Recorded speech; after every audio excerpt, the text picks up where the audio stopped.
जय हिंद प्यारे साथियों। इस वीडियो में बात करने वाले हैं दिल्ली पुलिस कांस्टेबल के सिलेबस के बारे में। आप सभी को पता है कि वैकेंसी का अनाउंसमेंट हो चुका है और नंबर ऑफ वैकेंसी भी आपको क्लियर हो चुकी है। 7,500 प्लस पदों पर आपकी भर्ती आने वाली है।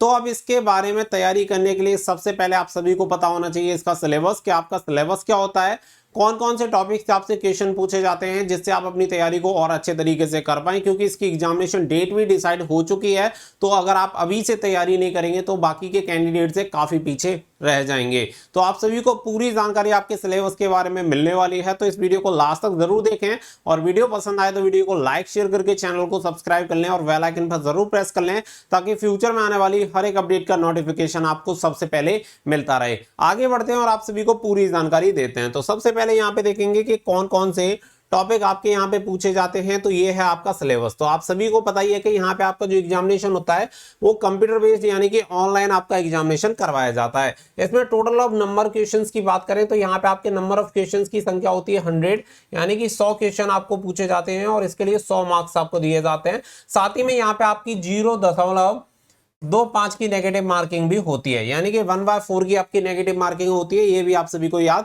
रखना है, क्योंकि ये महत्वपूर्ण भूमिका आप सभी का निभाता है। यहाँ पे आप सभी जानते ही हैं। अब पार्ट ए की अगर हम बात करें तो यहाँ पे जनरल नॉलेज और करंट अफेयर्स आप सभी का आता है, जिसके टोटल 50 क्वेश्चन पूछे जाते हैं और 50 मार्क्स दिए जाते हैं। यानी कि 50% जो वेटेज रहेगा एग्जामिनेशन में वो जनरल नॉलेज और करंट अफेयर्स का रहता है।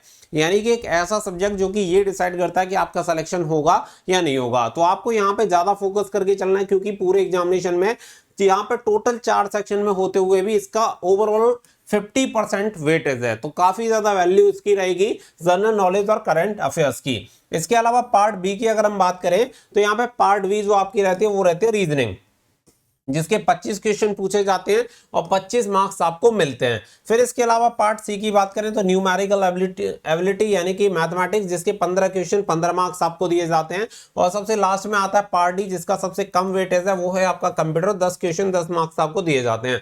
इस तरीके से टोटल नंबर ऑफ क्वेश्चन की अगर हम बात करें तो यहाँ पे टोटल 100 क्वेश्चन के लिए 100 मार्क्स आपको दिए जाएंगे। 90 मिनट में आपको ये पेपर जो है वो सॉल्व करना होता है और सीबीटी एग्जामिनेशन आपका होता है। तो यहाँ पे सबसे ज्यादा जो वेटेज अगर हम बात करें तो जनरल नॉलेज और रीजनिंग को अगर आप मिला देते हैं तो ओवरऑल 75% वेटेज इन दोनों सब्जेक्ट का हो जाता है। अगर आप इन दोनों पे कमांड करते हैं तो ये आपको फाइनल सिलेक्शन तक लेके जा सकते हैं। आगे बात करें तो यहाँ पे जैसे कि मैंने आप सभी को बता ही दिया कि 0.25 की आपकी नेगेटिव मार्किंग रहती है हर एक क्वेश्चन के लिए। साथ ही में आपका जो पेपर होता है वो बाइलिंगुअल होता है, हिंदी और इंग्लिश में आपका पेपर आता है। अब इसके अलावा अगर हम टॉपिक वाइज यहाँ पे बात करें तो देखिए यहाँ पे जो आपके जनरल नॉलेज में जो टॉपिक आपसे पूछे जाते हैं, देख सकते हैं यहाँ पे question in this component will be aim the testing the candidate general awareness. Question will also design to test knowledge of current event and the such matter of every day. तो यहाँ पे आप देख सकते यहाँ पे कैंडिडेट की general awareness knowledge को चेक किया जाता है। साथ ही में करंट इवेंट में यानी कि अभी हमारे देश दुनिया में क्या चल रहा है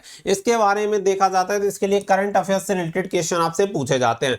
observation and experience in their scientific expect as many we expected of any educated person. The test will also include question relating to the Indian and the neighboring countries, especially pertaining to sport, history and culture, geography, Indian economy और आपका general polity, Indian constitution, scientific research and these question will be such as they do not required A special study of any discipline. तो यहाँ पे आप सभी को topic दे दिए गए कि हिस्ट्री से क्वेश्चन पूछे जा सकते हैं, कल्चर से रिलेटेड पूछे जाएंगे, इंडियन पॉलिटी हो गया, इंडियन कॉन्स्टिट्यूशन हो गया, यहाँ से आपके क्वेश्चन पूछे जाते हैं। तो इसके अकॉर्डिंग आपको टॉपिक अपने क्लियर करने हैं और इसी के अकॉर्डिंग आपको अपनी स्टडी करनी है, ताकि आपके पूरे टॉपिक यहाँ पे क्लियर रहे। साथ ही में आप सभी को बता दें कि जो बच्चे दिल्ली पुलिस कांस्टेबल की तैयारी को बेहतर तरीके से करना चाहते हैं उन्हें बेस्ट बुक मिल जाती है चक्षु पब्लिकेशन की, जो कि आपके लेटेस्ट एग्जाम पैटर्न पे आधारित है, जिसमें आपको 5 सॉल्व पेपर मिल जाते हैं, 3000 प्लस ऑब्जेक्टिव क्वेश्चन मिल जाते हैं, 25 प्रैक्टिस सेट आपको देखने के लिए मिल जाएंगे।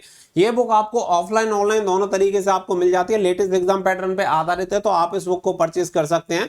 बुक को परचेज करने का लिंक आपको वीडियो को डिस्क्रिप्शन में दे दिया गया है, वहां से जाके आप बुक को ऑर्डर कर पाएंगे और अपनी तैयारी को बेहतर बना पाएंगे। आगे बढ़ते हैं तो अगले टॉपिक की तरफ। सब्जेक्ट आ जाता है आपका रीजनिंग। अगर रीजनिंग की हम बात करें तो इसके 25 क्वेश्चन आपसे पूछे जाते हैं, जैसे कि एनालिटिकल एप्टीट्यूड हो गया, and ability to observe in the distributive pattern हो गया, will be tested through question principally of the non verbal type. This component में include question of the analogies की हो गया, सिमिलरिटीज हो गया, एंड द डिफरेंसेस हो गया, इस तरीके के क्वेश्चन आपसे पूछे जाते हैं, जैसे कि आपका रिलेशनशिप से रिलेटेड क्वेश्चन हो गया, अर्थमेटिक नंबर सीरीज हो गया, नॉन वर्बल सीरीज हो गया, कोडिंग एंड डिकोडिंग हो गया, अर्थमेटिक रीजन एंड फिगरल हो गया। इस तरीके के क्वेश्चन आपसे रीजनिंग में यहाँ पे पूछे जाते हैं। साथ ही में मैं आप सभी को बता दूं, one of the best option, जैसे कि मैंने बुक में आप सभी को बताया, तो वहां पे क्या है, प्रीवियस ईयर क्वेश्चन भी आपको देखने के लिए मिल जाएंगे, जिससे कि आपको एग्जैक्ट आइडिया हो जाएगा कि किस तरीके के क्वेश्चन आपसे पूछे जाते हैं।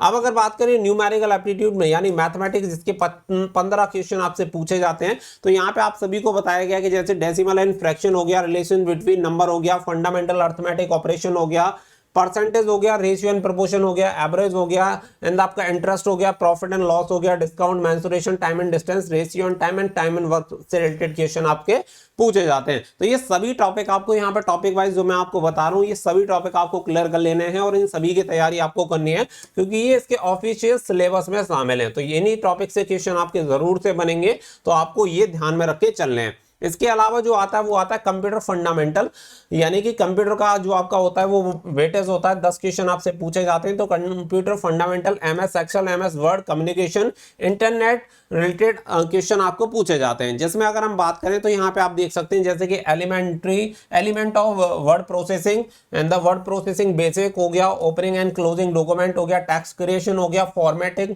The text and its presentation से रिलेटेड हो गया। इसके अलावा MS Excel, element of spreadsheet, editing of cell, function and the formula, communication basic of email sending receive. यानी कि आप ऐसे समझो कि अगर आपको कंप्यूटर की बेसिक नॉलेज है, जिसमें आपको एमएस ऑफिस पूरा आता हो, जिसमें कि आपको एमएस वर्ड आता हो, या फिर आपको एक्सेल आनी चाहिए, साथ ही में आपका जैसे पीपीटी होता है उसकी नॉलेज आपको होनी चाहिए, और ये सारी चीजें आपको आती हैं, जैसे मेल भेजना, मेल रिसीव होता है, क्या होता है, किस तरीके से भेजा जाता है, अटैचमेंट किस तरीके से होती है, सेल का फॉर्मेट वगैरह किस तरीके से होता है।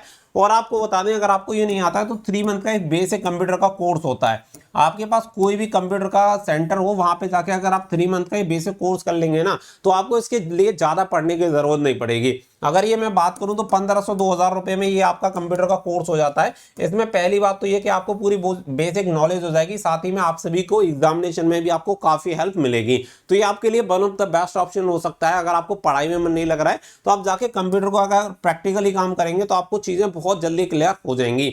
तो ये पूरा सिलेबस है जो कि मैंने आप सभी के साथ क्लियर कर दिया है, आपके साथ शेयर कर दिया है। उम्मीद करता हूं कि जो बच्चे दिल्ली पुलिस कांस्टेबल की तैयारी कर रहे हैं उन सभी के लिए वीडियो काफी हेल्पफुल रही होगी। तो वीडियो पसंद आई हो तो प्लीज वीडियो को लाइक शेयर करके चैनल को सब्सक्राइब जरूर कर लें और बेल आइकन पर प्रेस कर लें, ताकि फ्यूचर में भी आप सभी को इसी तरीके की अपडेट मिलती रहे। मिलेंगे नेक्स्ट वीडियो में। सो फिलहाल के लिए बस इतना ही। So thank you for watching.